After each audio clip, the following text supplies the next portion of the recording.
मेरा जो सब्जेक्ट है उससे पहले जैसे भाई ने मेरा परिचय दिया, मेरा रियल नेम फौजी है। मैं एक सर्विसमैन का बेटा हूं और मेरा बिजनेस है रियल एस्टेट सेक्टर का, एनसीआर में और इससे बाहर भी मेरा बिजनेस है।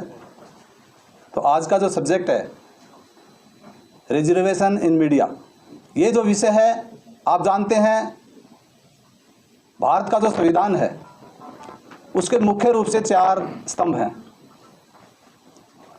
नंबर 1 न्यायपालिका, दूसरा स्तंभ है कार्यपालिका, तीसरा जो स्तंभ है संवैधानिक एवं लोकतंत्र, और फोर्थ जो है वो है मीडिया। मीडिया जो है उसमें जो संचार प्रसार विभाग है वो इस देश की एकता और अखंडता के लिए विशेष भूमिका निभाता है, और आप भी उसी मीडिया के साथी हैं जो इस स्तंभ को मजबूत करने की कोशिश कर रहे हैं। लेकिन दुर्भाग्य की बात यह है कि हमारे जो मीडिया साथी हैं इसके बारे में मुख्य रूप से जो बहुजन समाज की जो ड्यूटी बनती है, या जो मेरी ड्यूटी बनती है, सरकार की जो ड्यूटी बनती है, वो मेरे को कहीं से भी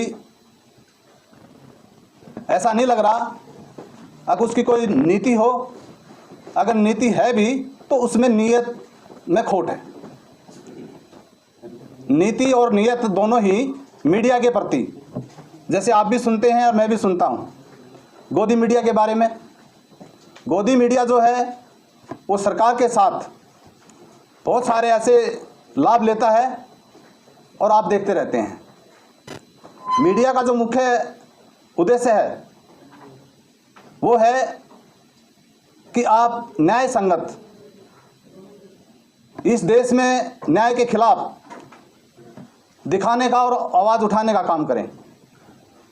लेकिन सही मायने में जो सोशल मीडिया है, आप जैसे जो साथी कुछ यहाँ हैं कुछ नहीं है, सही मायने में ये काम कर रहे हैं, इसलिए मैं आप सबको बधाई देता हूँ। लेकिन अगर टोटल मीडिया की हम बात करें तो हम कुछ साथियों को ये महसूस हुआ रिजर्वेशन इन मीडिया क्यों जरूरी है। इसलिए जरूरी है कि आपके ऊपर जो पॉलिसी बननी चाहिए थी, जो सरकार की एक विशेष ड्यूटी है, वो ठीक तरीके से नहीं निभा रही। तो मैं आपसे भी निवेदन करना चाहूँगा कि आप अपनी मांग को स्वयं भी उठाएं, और मैं इसमें अग्रणी रोल अदा करना चाहता हूं। आप सब साथी एक कॉमन मिनिमम प्रोग्राम बनाएं और साथ चलने की कोशिश करें। तो कुछ ऐसे ज्वलंत मुद्दे हैं जो आप सब साथियों के लिए होने बहुत ज़रूरी हैं। जैसे स्वास्थ्य की मैंने बात कही, तो आपको सरकार कौन सी ऐसी सुविधा देती है अगर कोई मिस हैपनिंग या घटना होती है जिसका लाभ सरकार आपको दे। अगर सुरक्षा की दृष्टि से मैं कहूं तो ये जो विषय है ये बहुत ही महत्वपूर्ण है। इसके बाद आपका जो फ्यूचर है, आपका जो भविष्य है, वो भी मेरे को अंधकार में नजर आ रहा है। आप कब तक इस आवाज को उठाते रहेंगे, काम करते रहेंगे? आपका भी परिवार है, बच्चे हैं, उस पर भी कोई पॉलिसी नहीं है।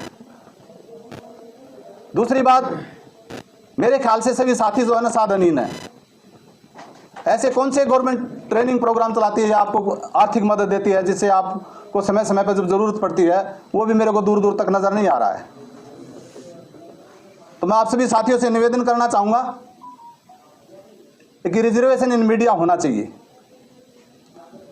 इसका मीनिंग यह है कि जो बहुजन समाज है, बहुजन हिताय बहुजन सुखाय, उसके लिए ये कंपलसरी होना चाहिए कि जो टॉप मीडिया है, यहाँ का नेशनल मीडिया है, उसके अंदर आप जैसे साथी जरूर होने चाहिए और उस पर पॉलिसी होनी चाहिए, उस पॉलिसी का लाभ आपको मिलना चाहिए। आज दुर्भाग्य की बात है, कोई भी अगर आवाज़ उठाता है तो आप हमारे से बेहतर जानते हैं जो न्याय की आवाज़ उठाता है उसके क्या हालात होते हैं। सीबीआई, ईडी, इनकम टैक्स और इसके अलावा सामाजिक बहिष्कार जैसी अनेक चुनौतियों का आपने सामना करना पड़ता है। तो मैं आपसे निवेदन करना चाहूँगा, इसके लिए आप सब मिलकर के सरकार से निवेदन करें और उसको अवगत कराएं कि हमें भी रिजर्वेशन मिलना चाहिए। इस प्रोग्राम में अगर आपको किसी भी तरह की ज़रूरत पड़ेगी, तन मन धन से तो मैं आपके साथ खड़ा हूँ, लेकिन आप प्रोग्राम बनाएं सभी मिलकर के, आप एकता का परिचय दें। अगर सही मायने में देखा जाए तो आप जानते हैं 26 जनवरी 1950 को संविधान लागू होने के बाद 5 दिसंबर 1956 में रात के समय एक बहुत बड़ी दुर्घटना हुई, और वो दुर्घटना आपके दिल्ली में हुई। कहाँ हुई? 26 अलीपुर रोड पर। घटना क्या हुई? बाबा साहब हमारे बीच में नहीं रहे। इस घटना का अगर मैं जिक्र करूं, और मैं महसूस भी करता हूं जब मेरे को मौका मिलता है, जब मीडिया खासकर मेरे साथ होता है, बाबा साहब की जो अस्थियां थी, बाबा साहब का जो अंतिम संस्कार करना था, वो दिल्ली में ना होकर यहां से बॉम्बे शिफ्ट कर दिया गया। बॉम्बे जहां शिफ्ट किया गया उस जगह का नाम है दादर, और दादर में एक चैत्य भूमि है जहां बाबा साहब की अस्थियां आज भी रखी हुई हैं। मैं ये महसूस करता हूं जिस दिन ये घटना हुई थी, उस दिन जो आपका मुख्य मीडिया का जो पिलर है, इस संविधान का जो मुख्य पिलर है, उस पर बहुत भारी चोट लगी थी। और वो चोट जो है आज हम सब महसूस कर रहे हैं कि गोदी मीडिया हमारी किसी भी मोड़ पर, किसी भी एंगल से हमारी मदद नहीं कर रहा है। इसलिए हमने ये आपका विषय चुना और आपको यहाँ आज निमंत्रण भेजा, आपको बुलाया। मैं आपका बहुत दिल की गहराई से स्वागत करता हूँ। दोस्तों, आपका ये भारत है, बाबा साहब के संविधान से चलता है।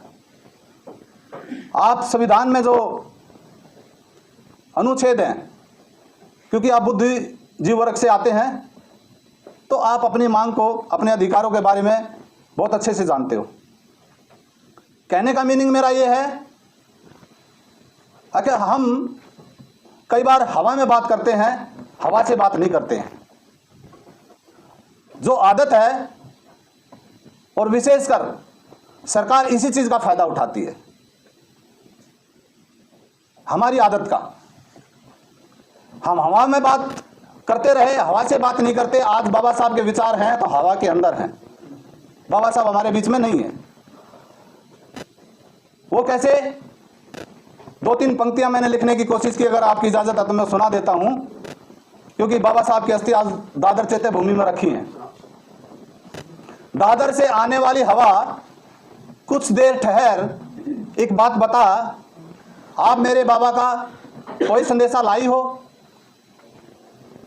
दादर की चैत्य भूमि में सोया प्यारा आदर्श देशभक्त, उसकी मिट्टी को रोज तो छूने आती हो, उस बे आवाज समाधि से कोई आवाज भी आती है। मेरी बातें सुनकर सिसक उठी दादर चैत्य भूमि से आने वाली उद्गिन हवा, और बोली, मुझे छूकर देखो, मुझ में जो भीगापन है वो बाबा साहब के आंसू हैं। मेरा कहने का भावार्थ ये है, ये सब सुन करके बाबा साहब क्या कहते हैं? देश की एकता और अखंडता के लिए रूढ़ियों को तोड़ दो, परंपराएं मोड़ दो, और जिसमें देश और समाज का भला ना हो वो काम करना छोड़ दो।